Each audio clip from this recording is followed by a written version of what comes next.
My name is Rebecca Morrison. I'm 29 years old, and 3 weeks ago, I stood in my childhood kitchen watching my mother unlock a safe I never knew existed. Inside was a bank statement showing $187,000 in savings.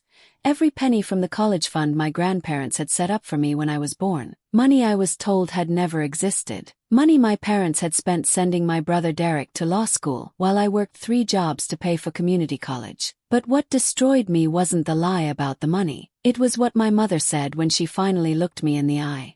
Derek needed it more. You were always going to be fine on your own. Before I tell you what happened next, please take a moment to like and subscribe, but only if this story genuinely resonates with you. Where are you watching from right now, and what time is it there? Drop a comment and let me know. Now let me take you back to where this all began, to the moment I realized I'd been living in a carefully constructed fiction. Growing up in the Morrison household in suburban Minneapolis, I learned early that family love operated on a point system. My older brother Derek was the golden child, 3 years older, effortlessly charming, the kid who could talk his way out of anything. He had this way of smiling that made adults melt, this confidence that seemed genetic, like he'd been born knowing he deserved the best of everything. And in our family he got it. The differences showed up everywhere, in ways both big and small. When Derek was caught cheating on his city's junior year, the school called my parents for a conference. I remember sitting at the top of the stairs, listening to the conversation below. I expected consequences, grounding, maybe losing his car privileges. Instead, my father's voice drifted up. Derek is under tremendous pressure. He made one mistake. Everyone deserves a second chance. My mother added, he's such a good kid. This isn't who he is. Derek got a stern talking to and was allowed to retake the test. The incident was never mentioned again. When I forgot to turn in a permission slip for a 7th grade field trip to the Science Museum, I got a lecture that lasted 20 minutes about responsibility, about how actions have consequences, about how I was old enough to manage my own paperwork. I missed the field trip. I spent the day in the library doing worksheets while my classmates explored exhibits I'd been looking forward to for months. Derek got a brand new Toyota Camry for his 16th birthday. I remember that day vividly. It was early June, right after school let out. My parents had been acting secretive all week, whispering when I walked into rooms,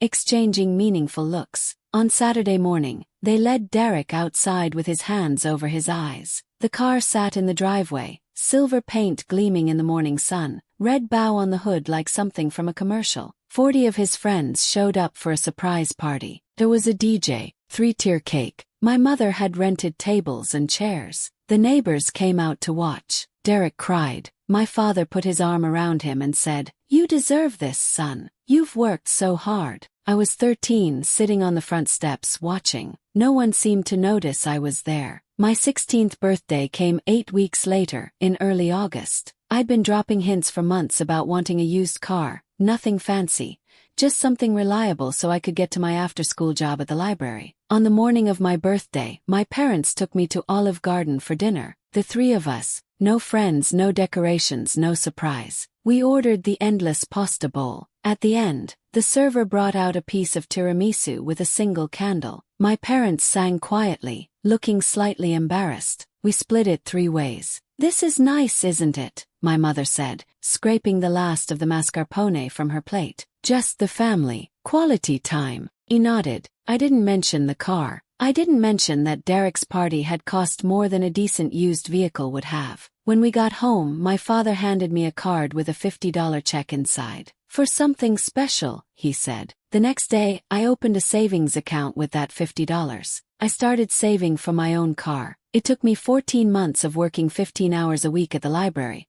but I eventually bought a 1998 Honda Accord with 140,000 miles on it for $2,800. Paid for it myself. My father looked at it and said, "Well, it's practical." My mother said, "I hope it's safe." Derek said, "Dude, that thing is ancient." But the car wasn't the worst of it. The worst was always in the little moments. The way my mother's face would light up when Derek walked into a room, like someone had turned on a light inside her. The way my father would lean forward during Derek's stories, hanging on every word, laughing at jokes that weren't that funny. The way family photos were arranged on the mantel, Derek's senior portrait in the center, large and professionally framed, while my school photos got smaller frames on the edges, sometimes relegated to the shelf below. The way Christmas morning felt like the Derek show, with my parents watching his face as he opened present after present while I sat cross-legged by the tree, waiting my turn with a pile that was always notably smaller. I told myself it was fine. Derek was the extrovert. I was the quiet one. He needed more attention. I was independent. I could handle things on my own. Besides, I reasoned they still loved me. They just loved him more. That was normal, wasn't it? Firstborn son, charming, easy. Of course he'd be the favorite. But what I didn't know then, what I wouldn't discover for years, was that the inequality wasn't just about attention. It was financial, calculated,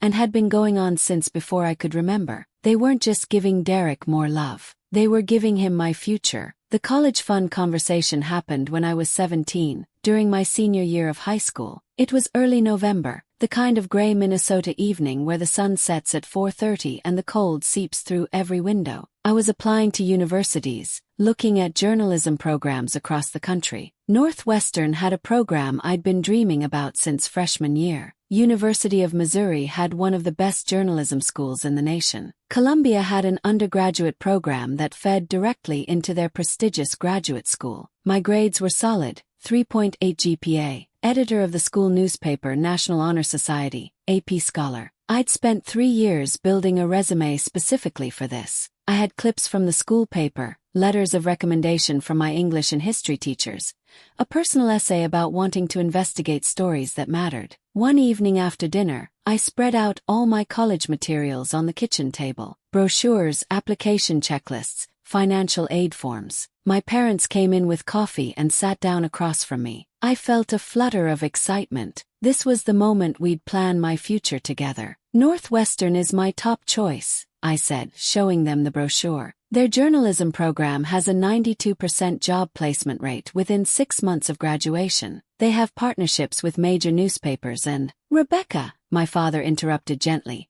setting down his coffee mug with a soft click against the wooden table. Before we go too far down this road, we need to be realistic about finances. I nodded, waiting. I understood college was expensive. I'd already started researching scholarships. Derek's at Georgetown, my mother added, her fingers tracing the rim of her mug. He's doing so well. His grades are excellent. Law school applications are coming up soon, and those programs are very competitive. Okay, I said slowly, not yet seeing where this was going. So here's what we're thinking, my father continued, pulling out a notepad where he'd apparently already done calculations. Private schools like Northwestern cost about $45,000 a year. That's $180,000 for 4 years. Law school for Derek will be similar, maybe more. We have to be smart about resources. But I can apply for financial aid, I said. I've been looking at scholarships. There are programs for— Rebecca, honey. My mother's voice had that patient tone she used when she was about to say something she knew I wouldn't like. Here's what we're thinking. You should look at state schools. Maybe Minneapolis Community College for the first 2 years. It's only about $3,000 a year. You could live at home, save money. Then you could transfer to a state university. Minnesota State has a journalism program. It's a very smart financial path. I stared at them, waiting for the punchline. Derek had gone straight to Georgetown, one of the most expensive schools in the country. He'd lived on campus all 4 years. He'd joined a fraternity. He'd studied abroad in Italy one summer. What about the fund Grandma and Grandpa Morrison set up? Yes, I'd only heard about it once, but I remembered it clearly. It was at Christmas 2 years earlier when I was 15. Grandma Morrison had pulled me aside while everyone was opening presents in the living room. We were in the kitchen, her hands wrapped around mine, her eyes bright with pride. Your grandfather and I started your college fund the day you were born, she'd said, her voice warm and certain. We've put in $100 every month for 17 years now. With the interest and the additional deposit we made when you graduated from middle school, it should be a good start for you. You won't have to worry as much as we did. We want you to chase your dreams, sweetheart. I'd hugged her so tight, tears in my eyes. It was one of the kindest things anyone had ever done for me. Now, sitting across from my parents, I watched their faces carefully. My father's jaw tightened, a muscle twitching near his temple. My mother's expression went very still,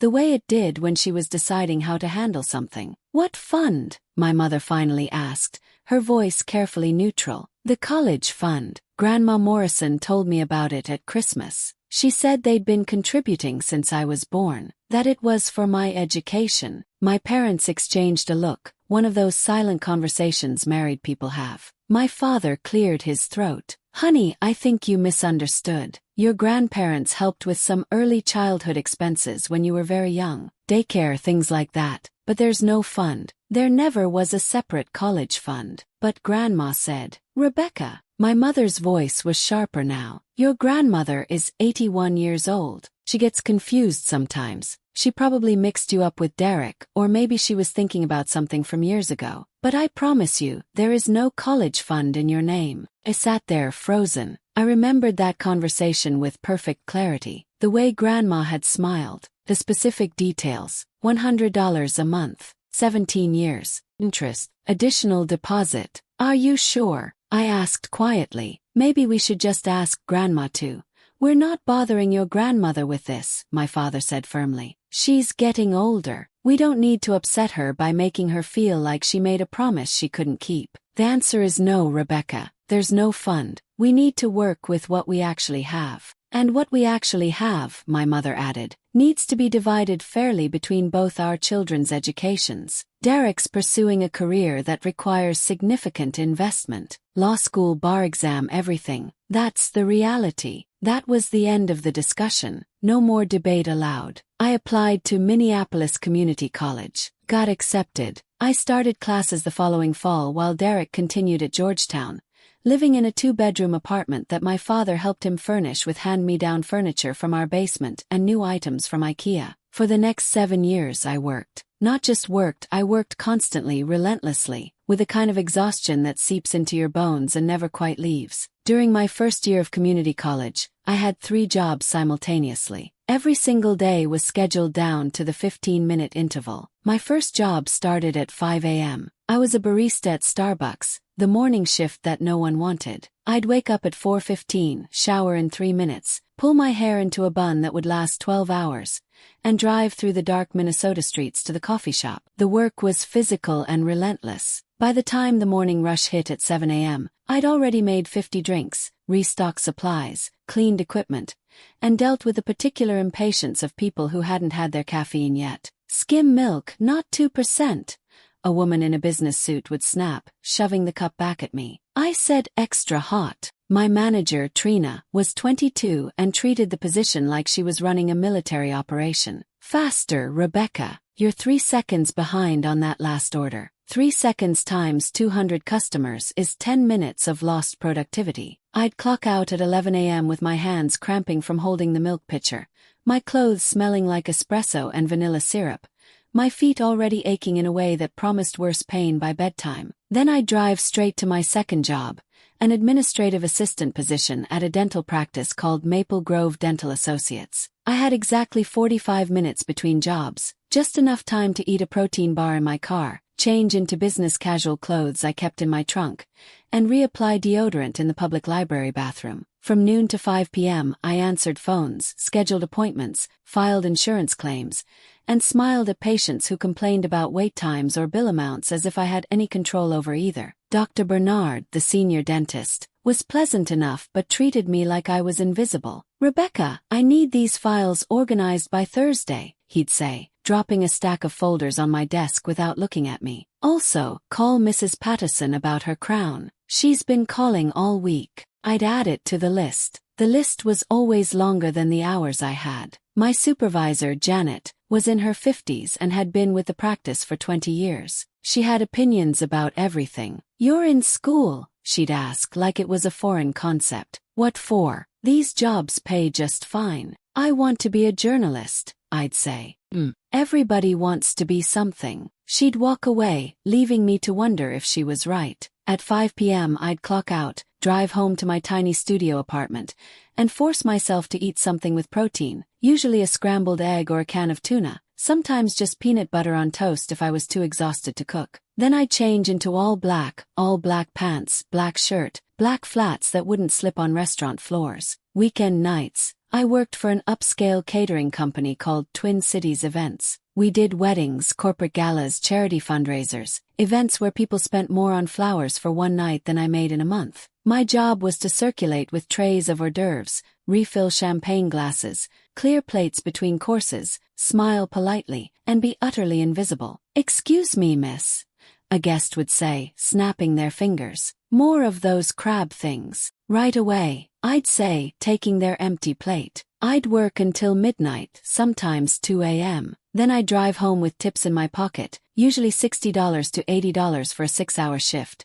which felt like a fortune until I calculated that it came out to about $12 an hour before taxes. I'd fall into bed around 3 a.m., set my alarm for 4:15, and wake up to do it again. Between jobs I went to school. Community college classes were cheaper but still required tuition, books, lab fees. I took 15 credits each semester, usually scheduling classes between noon and 3 p.m. on days I didn't have the dental office shift, or squeezing them in between morning and evening work. I did homework in my car during breaks. I studied flashcards while walking between buildings. I wrote essays on my laptop at 1 a.m., eyes burning from exhaustion, knowing I had to be awake again in 3 hours. I slept an average of 5 hours a night for 2 years straight, maybe less. I lost track. The exhaustion became normal, a baseline state of being. I stopped noticing the headaches, the constant low-level nausea, the way my hands would shake if I went too long without eating. I stopped going to social events. I didn't have time for friends. When classmates invited me to study groups or parties,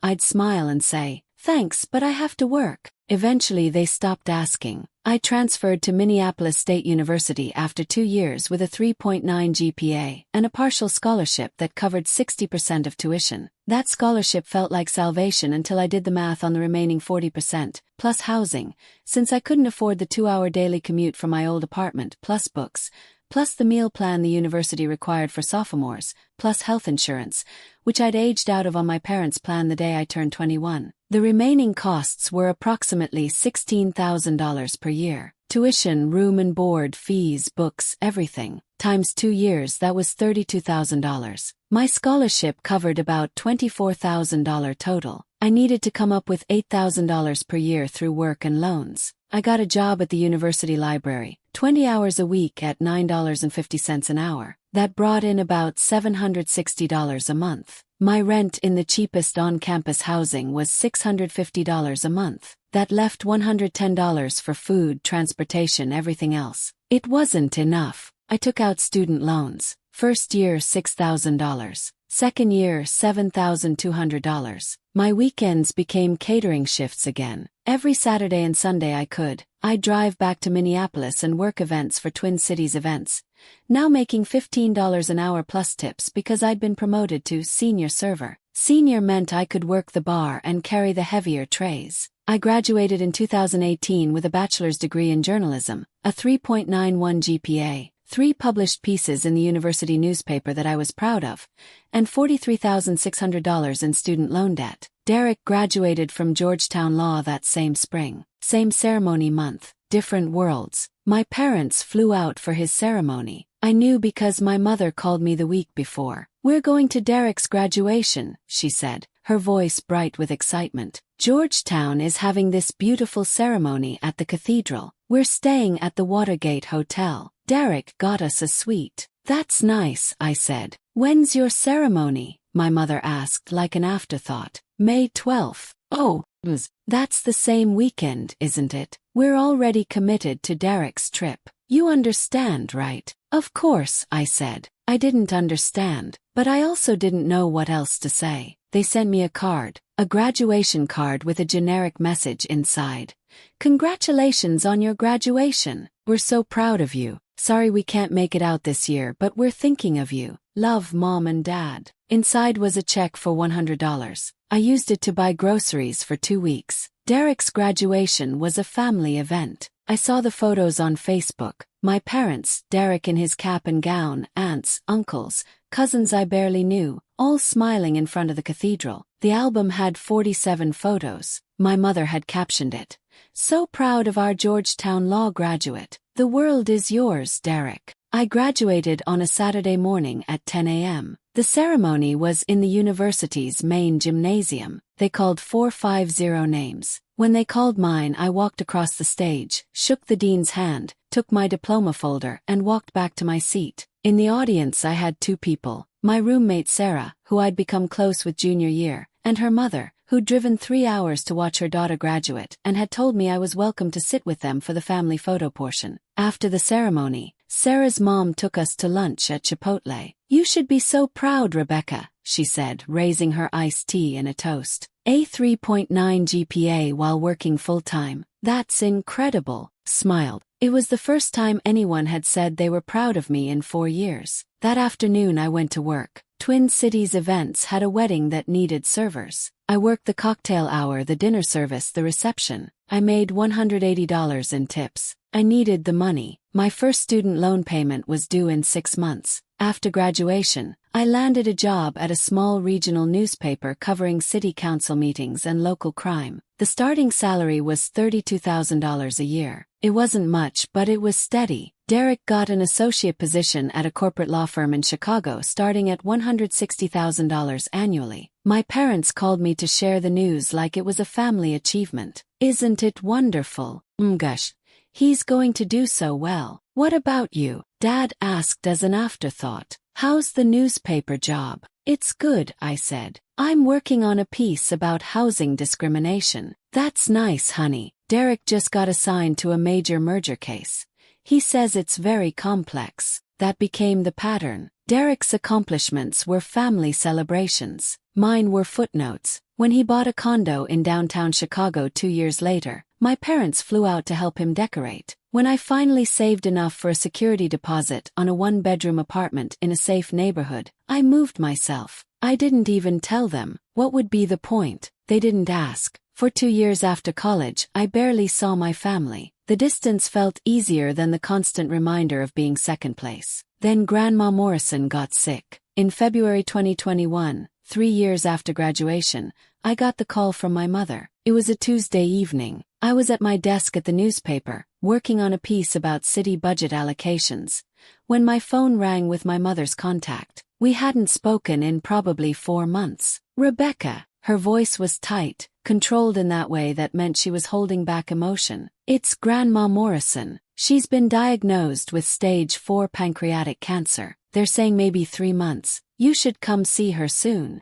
I sat very still, phone pressed to my ear. Grandma Morrison, the woman who had baked me cookies every time I visited, the woman who had told me about the college fund, the woman who had believed in me when my own parents didn't. "Where is she?" "Duluth Regional Hospital, room 412. "I'll drive up this weekend." "Good. She's been asking for you." Course she had. Grandma Morrison and I had always had a special bond, one that my parents seemed to find vaguely threatening, though they never said so directly. I drove to Duluth that Saturday morning, leaving Minneapolis at 6 a.m. to beat traffic. The drive was 2.5 hours through flat farmland that gradually gave way to the rocky, forested terrain near Lake Superior. I'd made this drive dozens of times as a child, visiting my grandparents in the small house where my father had grown up. Grandma and Grandpa Morrison had always treated me and Derek exactly the same. Same Christmas gifts, same birthday attention, same pride in our accomplishments. When I'd won the school spelling bee in 5th grade, Grandma had framed the certificate and hung it on her wall next to Derek's soccer trophy. "Both my brilliant grandchildren," she'd say. The hospital was a squat building near the waterfront, with views of Lake Superior from the upper floors. I found room 412 on the 4th floor, oncology wing. The smell hit me first, that specific hospital combination of antiseptic and illness that no amount of air freshener can mask. Grandma was in the bed nearest the window. She looked so much smaller than I remembered. Cancer does that, steals mass and vitality, leaves behind a fragile sketch of who someone used to be. But when she saw me,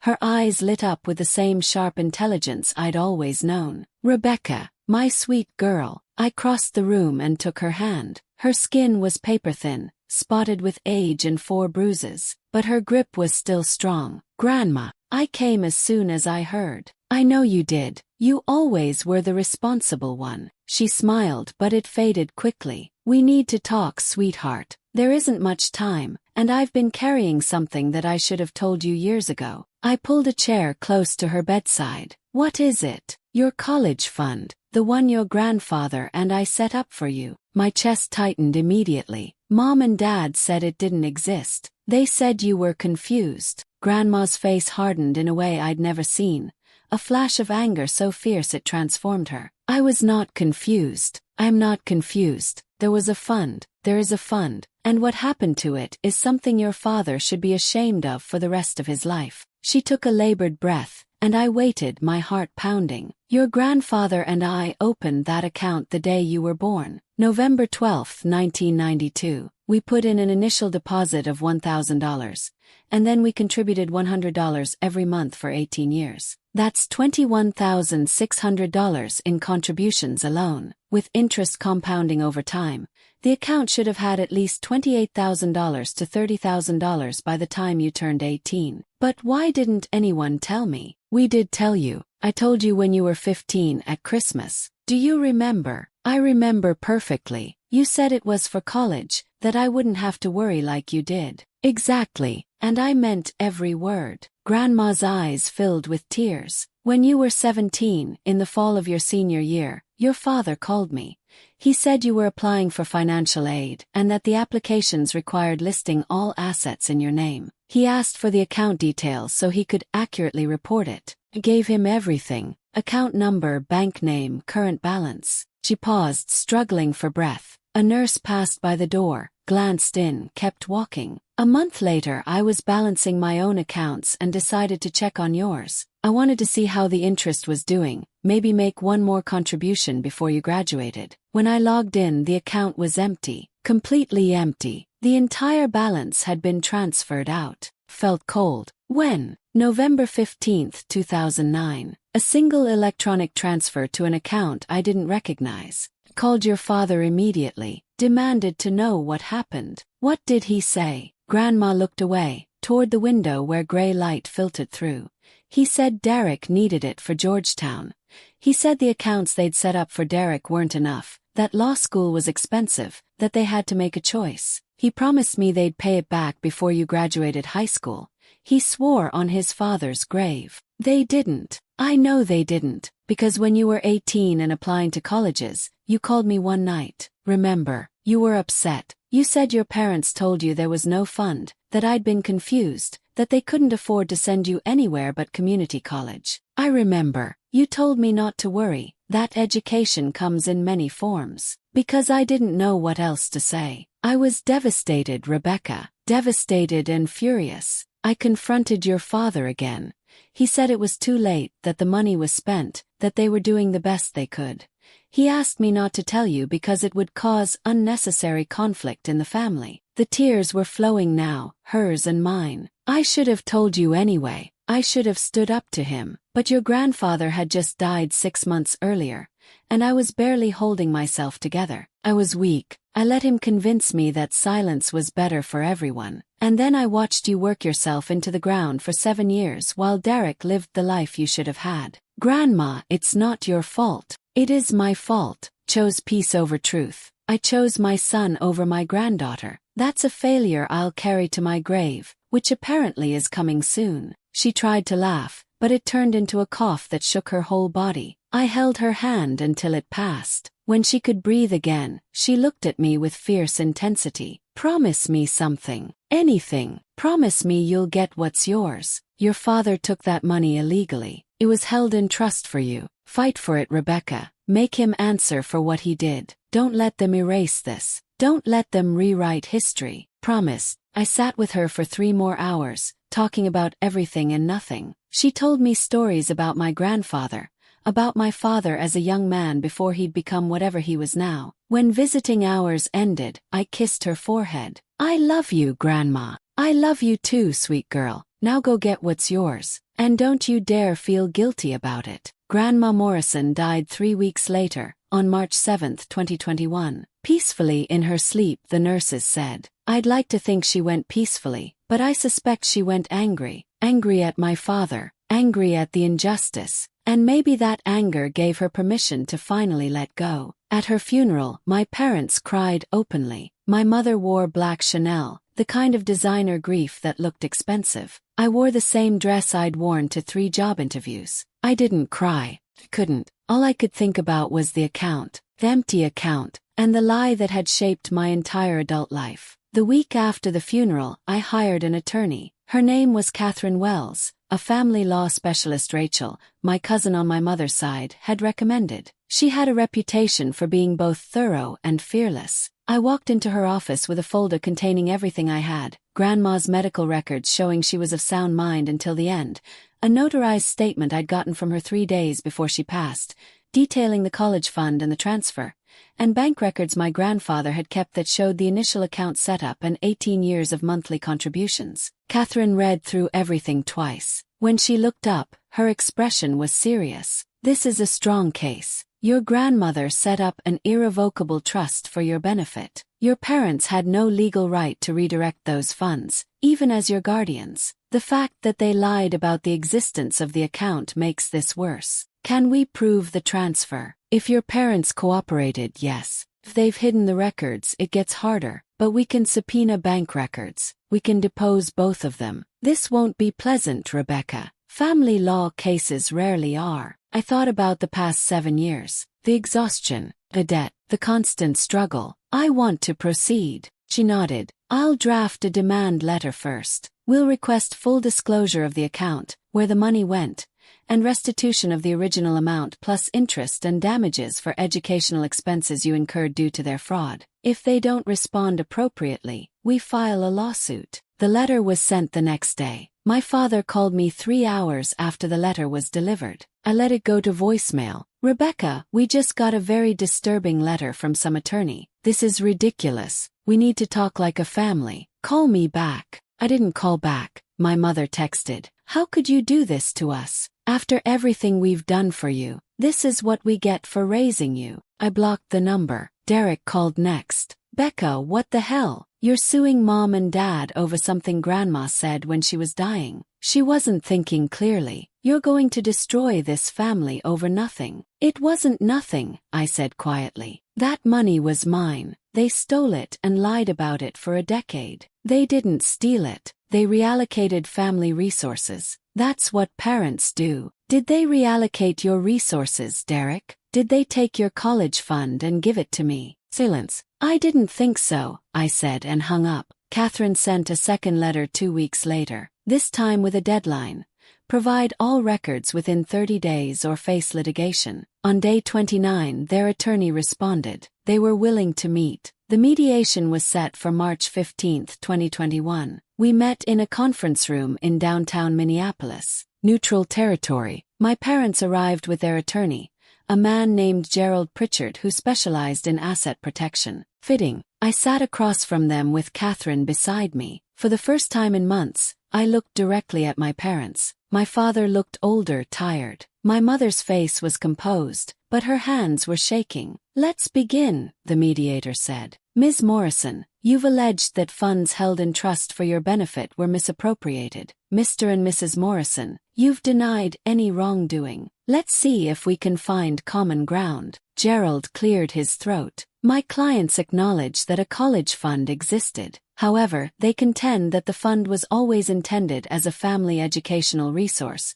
not specifically designated for Rebecca." Catherine didn't even blink. "The trust documents say otherwise. The account was titled Morrison Education Trust for Rebecca and Morrison. It was irrevocable. Your clients had no authority to redirect it. The fund was insufficient for both children's needs," Gerald countered. "Difficult choices had to be made. Then why lie about its existence?" Yes. Every head turned toward me. Why tell me there was never a fund? Why let me work myself into the ground and accumulate $43,000 in debt when that money was legally mine? My mother finally spoke. "Because we knew you'd react like this. You've always been difficult, Rebecca. Always questioning, always fighting. Derek was easier. He understood family means sacrifice. Family means sacrifice for everyone equally," I said. "Not just for me." My father leaned forward. "We gave you a roof over your head, food, clothing, everything a child needs. You're not entitled to more than that. I'm entitled to what my grandparents legally set aside for me, and I'm entitled to honesty." The mediation lasted 4 hours. At the end, my parents made an offer through their attorney: $15,000. Take it or leave it. Catherine and I stepped into the hallway. It's lowball, she said. The original fund plus interest is worth at least $35,000. With educational expenses and emotional damages, we could argue for much more in court. What are the chances we'd win? Strong, maybe 75%. But litigation is expensive and slow. This could take a year, maybe two, and it will destroy whatever relationship remains. Thought about that. The relationship that never quite existed. The love that was always conditional. Counter with $40,000, I said. Plus a written apology acknowledging the fund existed and should have been mine.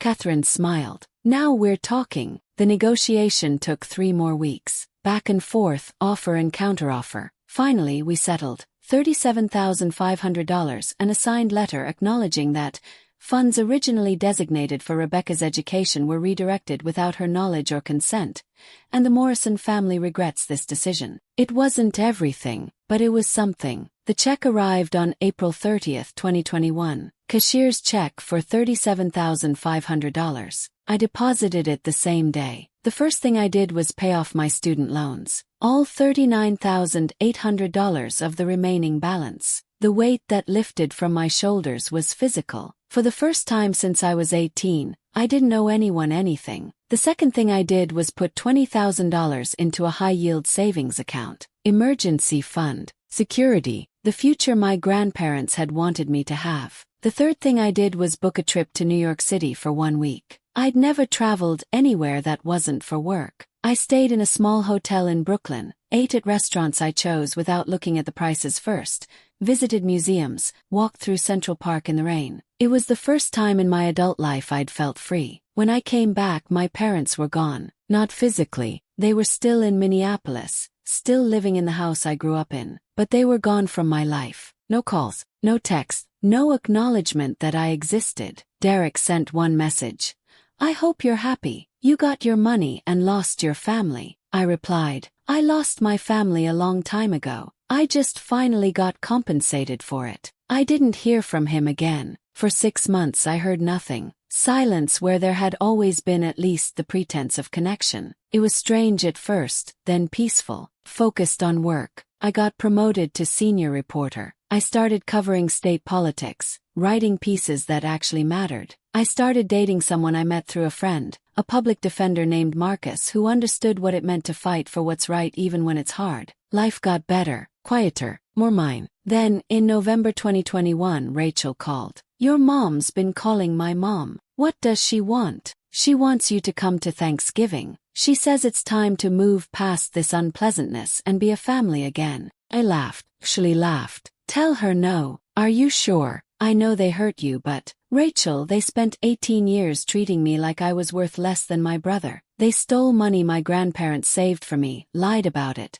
and only admitted the truth when forced to buy a lawyer. They haven't apologized. They haven't changed. They just want me to pretend none of it happened. What if they do apologize? Then maybe I'll consider it. But I'm not holding my breath. Thanksgiving came and went. I spent it with Marcus and his family. They were loud, chaotic, and genuinely happy to have me there. It was the best Thanksgiving I'd ever had. December brought the first snow and a letter from my mother. Handwritten, not typed, that felt significant. Dear Rebecca, it began. I've been thinking a lot these past few months about our family and the choices we made. I want you to know that your father and I always loved you. We made decisions we thought were best at the time. Derek was pursuing a career that required significant financial investment, and we believed that investment would pay off for the whole family. You were always so independent, so capable. We thought you'd be fine. I'm sorry we hurt you. I'm sorry we lied. I hope you can find it in your heart to forgive us and come home for Christmas. Love, Mom. I read the letter 3 times. It was more than I'd expected, but it wasn't enough. I wrote back,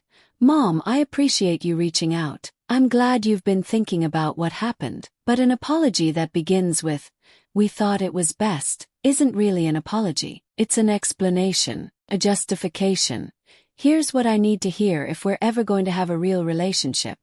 I'm sorry we stole your college fund. I'm sorry we lied to you for years. I'm sorry we treated you as less important than your brother. I'm sorry we let you struggle while we funded Derek's life. Not we thought it was best. Not you were always capable. Just we were wrong and we hurt you and we're sorry. If you can say that, really say it, then maybe we can start rebuilding. But I won't come home and pretend the past decade didn't happen just to make everyone comfortable. Love, Rebecca. I sent it. I didn't expect a response. Christmas came. I spent it with Marcus in his tiny apartment, making dinner together, watching old movies, being present in a life that felt entirely mine. No letter came, no call, just silence, and I realized I was okay with that. January 2022 brought an unexpected phone call. It was from a woman named Judith Morrison, my father's younger sister. We hadn't spoken in years. Rebecca, I hope it's okay I'm calling. I got your number from Rachel. It's fine. What's up?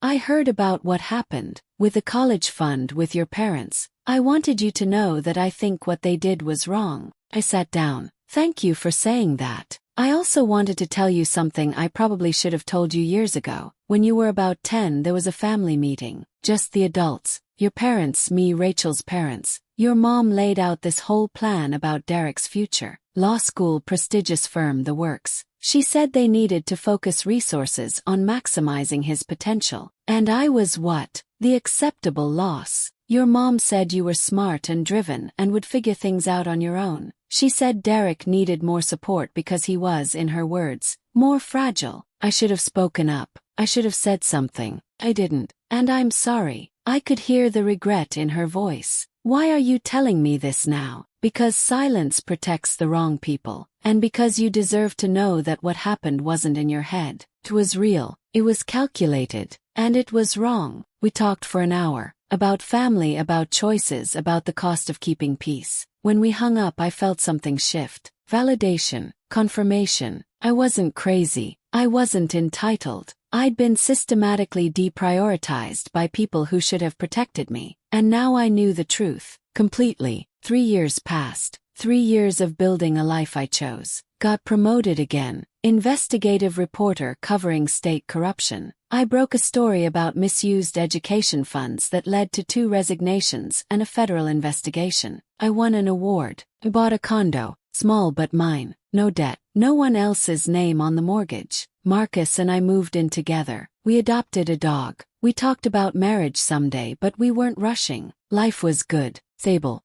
My parents never reached out again after my letter. Derek got married in the summer of 2023. I found out through social media. I wasn't invited. I didn't care. Rachel kept me updated on family news when I asked, which was rarely. Your dad's retiring next year, she mentioned once. They're downsizing the house. That's nice, I said and meant it. Their lives didn't touch mine anymore. The anger had faded. What remained was indifference. And maybe that was the healthiest thing of all. Then, 3 weeks ago, Rachel called at 7 a.m. on a Tuesday. Rebecca, something happened. I sat up, heart racing. What? Your parents' house was broken into last night. They're okay physically, but they're shaken. The safe in your dad's office was broken into. I didn't know they had a safe. Apparently they've had it for years. The thieves didn't get much, but your mom called mine this morning having a breakdown. She kept saying, Rebecca needs to know. Rebecca needs to know. Know what? I don't know, but she wants to see you. She's asking for you. I sat there in bed, Marcus still asleep beside me, trying to process this. I'll think about it. She sounded really upset, Becca, like genuinely distraught. I'll think about it, I repeated. I spent the day working through what I actually wanted. Not what I should do, not what would look good. What did I want? The truth was I wanted closure, real closure, not the kind where I pretended everything was fine. The kind where I looked them in the eye and understood completely who they were. So I called. Hello. My mother's voice was thin, shaky. Mom, it's Rebecca. Rachel said you wanted to talk. Silence, then a sound like a sob. Can you come to the house, please? When? Now, today. I know it's a lot to ask. I looked at my calendar. I had interviews scheduled, had deadlines. I had a life that didn't include them. Tomorrow, 2 p.m. I'll give you 1 hour. Thank you. Thank you so much. I hung up and immediately wondered if I'd made a mistake. But I was committed now. I drove to my childhood home the next afternoon. The house looked the same. Tidy lawn, 2-car garage, American dream architecture. My mother answered the door before I could knock. She looked older, much older. Her hair had gone mostly gray. Her face was lined in ways I didn't remember. "Rebecca, come in." The house was exactly as I remembered. Same furniture, same family photos on the walls, including several of Derek. None of me. We sat in the living room. Awkward.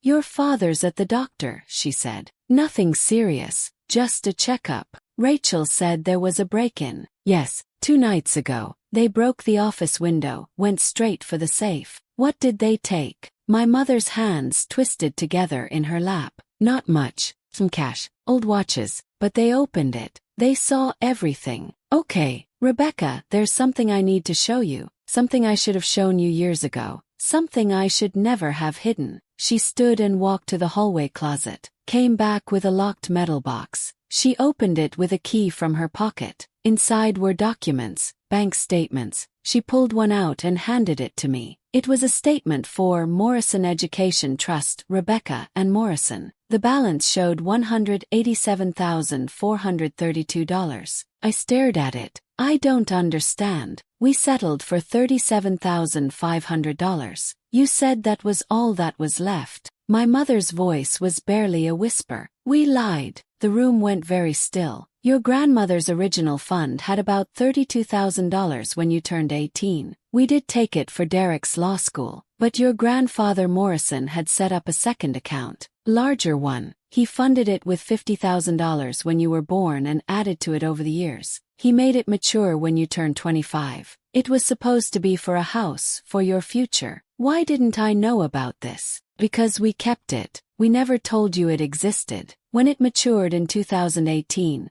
we transferred it into an account under your father's name. We've been using it. Interest, sometimes the principal." I looked at the statement. "Recent, current. There's still $187,000 in there?" "Yes. We've been living off the interest mostly. Vacations, renovations, helping Derek with his condo." My vision started to narrow. "You've been using my money for 4 years while I worked 60-hour weeks to pay off debt that shouldn't have existed. We told ourselves we'd pay it back. We told ourselves you were doing fine. Why are you telling me now?" My mother's face crumpled. "Because when they broke into the safe, I saw the statement sitting there exposed. And I thought, what if Rebecca finds out another way? What if the thieves took these documents? What if this comes out and I never got the chance to tell you myself? So you're not telling me because it's the right thing. You're telling me because you're afraid of getting caught." "No, How much of the $37,500 you paid me 3 years ago was from this account?" She looked down. "All of it." I stood up. The room was spinning. "You settled my lawsuit with my own money. We thought." "Stop saying you thought. Stop explaining. You've been stealing from me for 11 years. You lied in mediation. You lied to attorneys. You've been committing fraud for over a decade. And you're only telling me now because you're scared." My mother was crying. "I'm sorry. I'm so sorry." "You're not sorry you did it. You're sorry you got caught. Or almost caught." I picked up the bank statement. "I'm taking this. I'm calling my attorney. And I'm taking every penny of that account plus damages. And this time if you fight me, I will pursue criminal charges. Rebecca, please.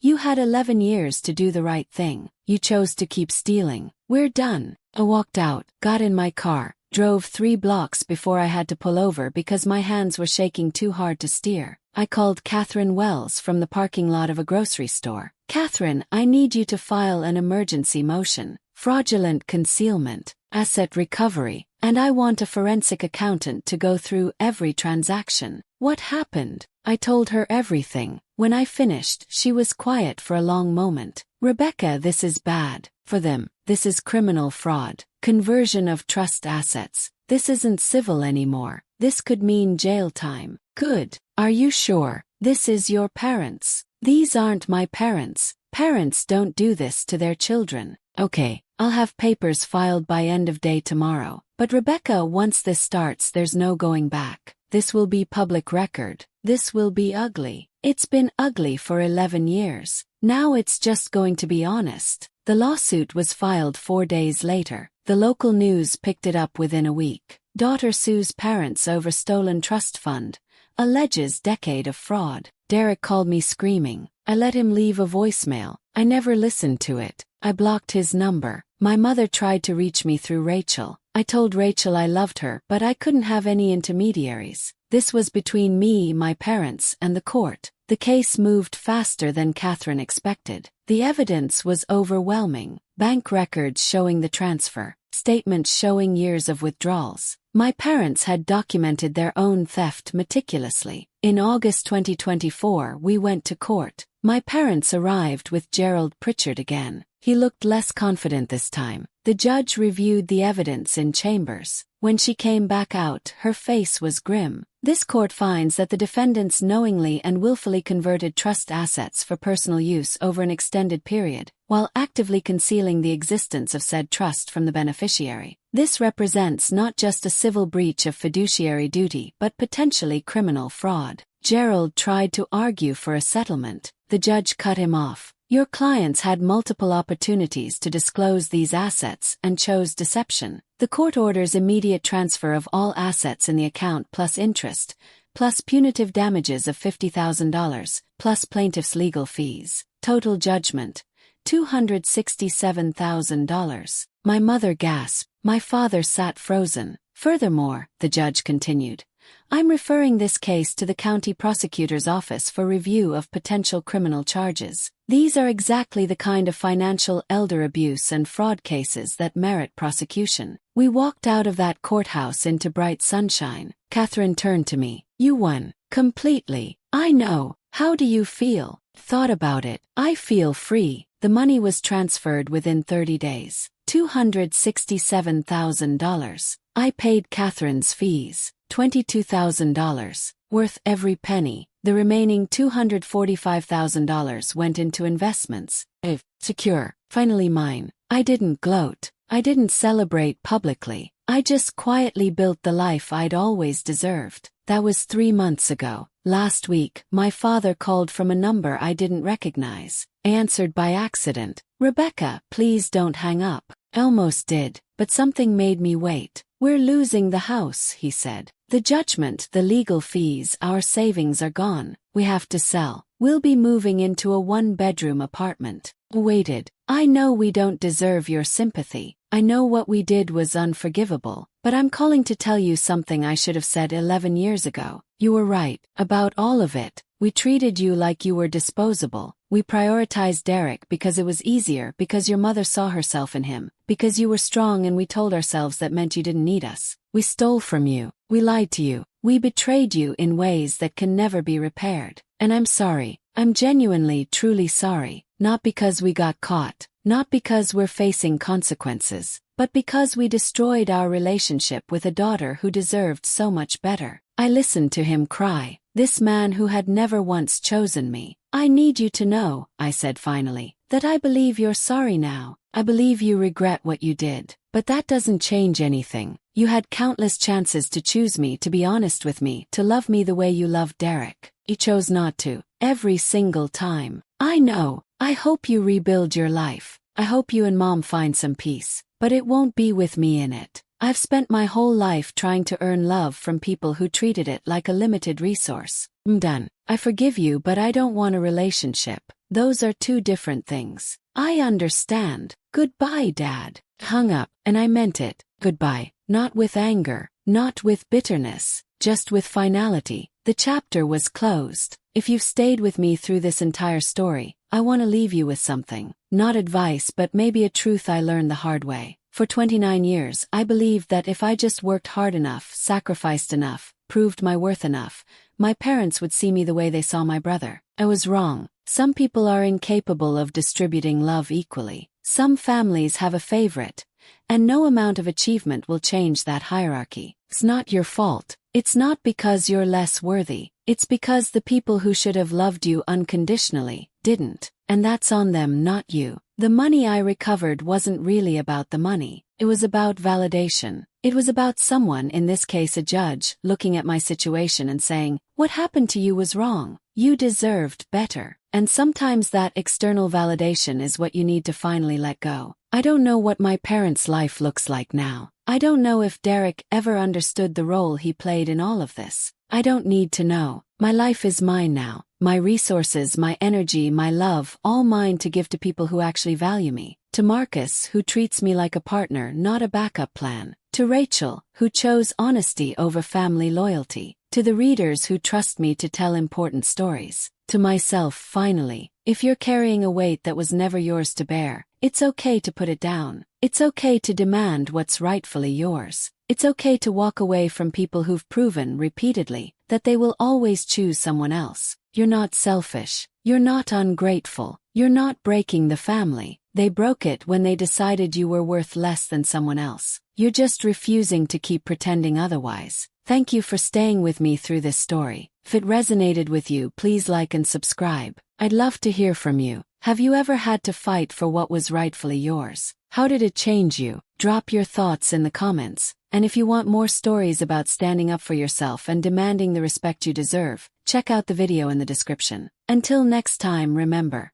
your worth isn't determined by how others treat you. It's inherent, and you deserve to build a life that reflects that truth. Take care of yourself,